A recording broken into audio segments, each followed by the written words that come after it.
একটা বাঘের বাচ্চার মতো দারুণ। ওই যে দেখেন বাইরে কিন্তু ডাল,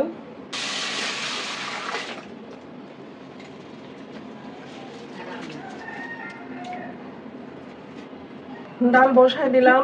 আমি হয়েছে কালকে বেশি করে রান্না করে রাখছি, এর জন্য আজকে শুধুই ডাল রান্না করবো, আর কিছু রান্না করব না। ডাল এবং ভাত। কালকে মাংস রান্না করা হয়েছে, গরুর কলিজা ভুনা করা হয়েছে, পোলাও রান্না করা হয়েছে। দিয়ে দিলাম অল্প একটু রসুন, দিয়ে দিলাম পেঁয়াজ, দিয়ে দিলাম লবণ, দিয়ে দিলাম সামান্য হলুদ। আজকে কেমন অন্ধকার হইতেছে ভিডিওটা, কেন হইতেছে বুঝতেছি না। মনে হইতেছে যেন কোনো আলো নাই, কিন্তু বাইরে তো ভালোই রোদ আছে। এখন ঢেকে দিব, ডালটা সেদ্ধ হবে, তারপরে আমি পানি দিব। এই যে গতকালকে আমার রান্না করাই ছিল, এখানে আছে গরুর কলিজা ভুনা, এখানে আছে গরুর মাংস ভুনা। এগুলো গরম করব এবং সাথে ডাল ভুনা থাকবে। আজকে আর কোনো রান্না নাই, এগুলো দিয়ে আজকের দিন আমাদের হয়ে যাবে। এগুলো এখন জাল দিব, এর জন্য নিয়ে আসলাম পাকের ঘরে। আর এই যে আজকে বাইরের আবহাওয়া, ভালোই রোদ আছে, বৃষ্টি নাই। তারপরেও আমার পাকের ঘরে কেন জানি আলো কম আসতেছে, বুঝতেছি না। এই সময় তো পাকের ঘরে ভালো আলো থাকার কথা, কিন্তু আজকে খুব একটা পেঁয়াজ রসুনগুলো সুন্দর লাগতেছে, এর জন্য একটু ধরলাম। একটু বারান্দায় চলে আসলাম, কেন জানি আজকে কিছুই ভালো লাগতেছে না, কারণ রোদ আমার খুব একটা ভালো লাগে না, যেটা হলো মেন কথা। প্রতিদিন বৃষ্টি হয়, সকাল হলেই দেখা যায় একটু একটু বৃষ্টি, কিন্তু আজকে বৃষ্টির কোনো খবরই নাই। আজকে শুধু রোদ, বাইরে কেমন যেন একটা ভ্যাপসা গরম। এগুলি আবার একদম গাছ একদম গোড়ায় কেটে দিব, তারপরে দেখবো যে ডালপালা ভালোভাবে ছাড়ে কিনা।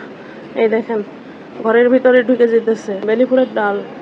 ডাল কাটার পরে এই যেগুলো নতুন ডাল বের হয়েছে, এগুলো এখন বারান্দার ভিতরে চলে আসতেছে। পুরো একটা জঙ্গল হয়ে আছে গাছ, ডালপালা যেভাবে ছাড়ার কথা সেভাবে ছাড়ে নাই। তেমন একটা ফুলও এখন আসতেছে না, কারণ ডালই তো কম। একটা একটা করে ডাল ছাড়ছে, সেগুলো বড় হয়ে একদম লতের মতো উপরে বাইতেছে।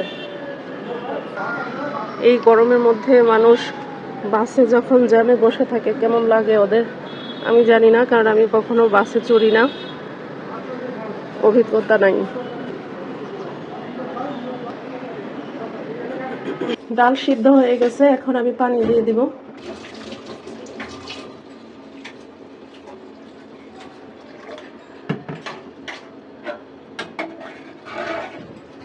আজকে একটু ভুনা ভুনা হবে, টমেটো নাই, থাকলে দিয়ে দিতাম। বাজার থেকে আনবে কে? বাজারে আছে, কিন্তু বাজার থেকে ঘরে আনার সুযোগ নাই। ঠিক আছে, আর অনেক রান্না বান্না করাই আছে আমার, সো নর্মাল একটা ডাল হলেই চলে যাবে আজকে। ডাল বাগার দিব, পাতিল বসাই দিলাম, দিয়ে দিলাম পরিমাণ মতো সয়াবিন তেল, দিয়ে দিলাম পেঁয়াজ রসুন।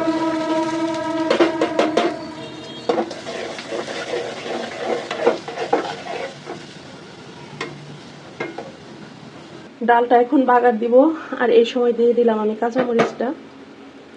ডালে আমি কাঁচামরিচটা লাস্টের দিকেই দেই, কারণ শুরুর দিকে দিলে ঝালটা বেশি হয়ে যাবে। তখন আমি ভিডিও করে চলে গেছিলাম, এই যে দেখেন কে শুয়ে আছে, তাহলে তখন আমি খেয়াল করি নাই। এখন যখন আমি ভিডিওটা চেক করতেছিলাম, তখন দেখি যে এত সুন্দর একটা বিড়াল এখানে শুয়ে আছে, দেখেন। এর জন্য আমি আবার এখন আসলাম, প্রায় আধা ঘন্টা হয়ে গেছে আমি ভিডিও করে ঘরে চলে গেছি, যে দেখি বিড়ালটা এখানে আছে কিনা। আইসা দেখি যে হ্যাঁ আছে।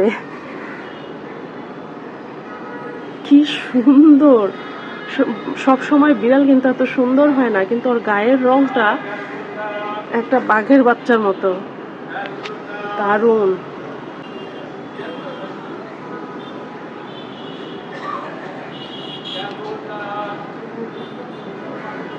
এই যে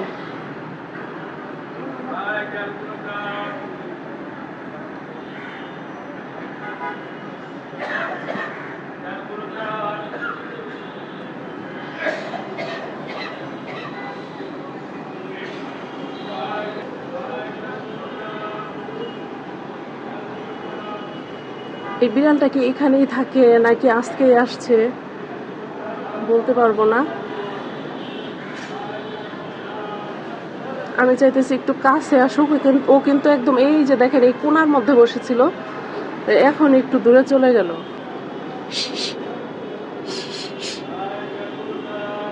তাকাইছে কেমনে আমার দিকে, বড় বড় চুপ করে তাকাই দিচ্ছে।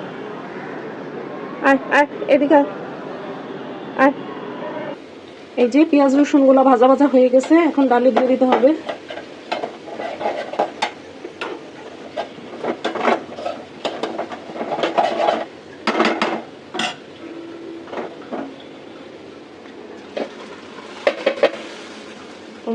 অর্ধেক পড়ে গেল, অর্ধেক পড়ে নাই, অল্প একটু পড়ে গেছে।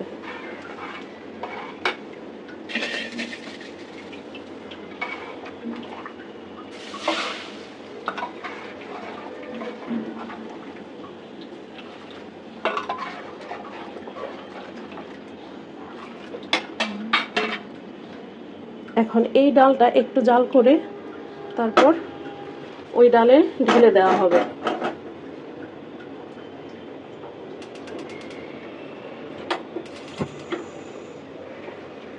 হয়ে গেছে।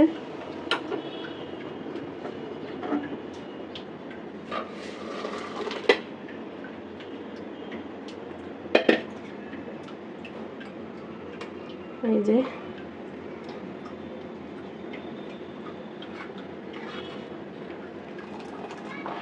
হয়ে গেছে আমার ডাল। আরেক চুলায় ভাত হইতেছে, ভাত হইলেই আজকে আমার রান্না শেষ। আজকে খুবই সিম্পল রান্না, আগেই বললাম যে সব কিছু রান্না করাই আছে, শুধু নর্মাল একটা ডাল রান্না করে নিলাম, রান্না শেষ। আজকে হলো অনেক কাপড় চোপড় ধোয়া হয়েছে, কারণ প্রতিদিনই দেখেন যে বৃষ্টি থাকে, আজকে বৃষ্টি নাই, সে কারণে বারান্দা একদম ভরে ফেলছে কাপড় ধোয়া।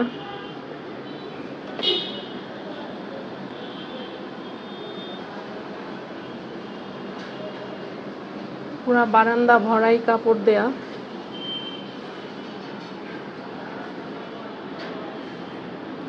বাইরে সুন্দর রোদ আছে আজকে, আর এর জন্যই কাপড়গুলি ধুয়ে দেওয়া হলো, যে রোদের মধ্যে সুন্দর করে শুকায় যাবে। ওই যে দেখেন বাইরে কিন্তু খুব একটা রোদ নাই, হালকা মেঘলা মেঘলা, কিন্তু বৃষ্টি নাই। যেহেতু প্রতিদিন বৃষ্টি হইতেছে, সকাল থেকে সন্ধ্যা পর্যন্ত একটু পরপরই বৃষ্টি আসে, আজকে সেই রকম বৃষ্টি হচ্ছে না, হালকা হালকা রোদ আছে, সেজন্য এত কাপড় ধুয়ে দেওয়া হলো। আর যেহেতু অনেক কাপড় একসাথে জমে গেছিল,